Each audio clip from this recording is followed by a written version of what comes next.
Hello everyone, आजची recipe आहे चिकनचा रस्सा. कढईमध्ये तेल गरम करून घेतलेलं आहे. त्यात तमालपत्र ॲड करून कांदा ॲड केलेला आहे.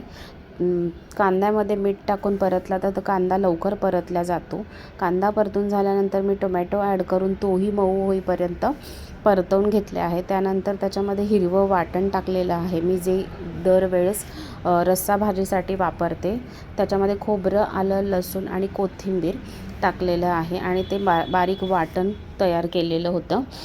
ते मी त्याच्यामध्ये ॲड केलं आहे आणि चांगलं परतवून घेतले आहे. परतल्यानंतर त्यामध्ये मी हळद, लाल तिखट, चिकन मसाला, धनेपूड, हिंग आणि कांदा लसूण मसाला थोडासा टाकलेला आहे.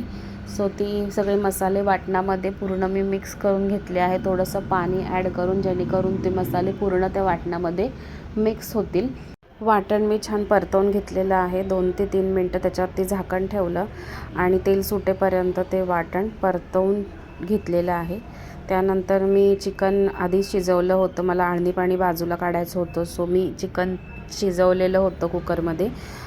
ते मी त्याच्यामध्ये ॲड केलं आणि जसा आपल्याला रस्सा हवा आहे तसा, म्हणजे पातळ हवा आहे किंवा थोडंसं ग्रेव्ही जास्त हवी आहे त्याप्रमाणे तुम्ही पण करू शकता. मला पातळ रस्सा बनवायचा होता. मी थोडंसं त्याच्यात आळणी पाणी थोडंसं बाजूला काढलेलं ते मी त्यात ॲड केलं.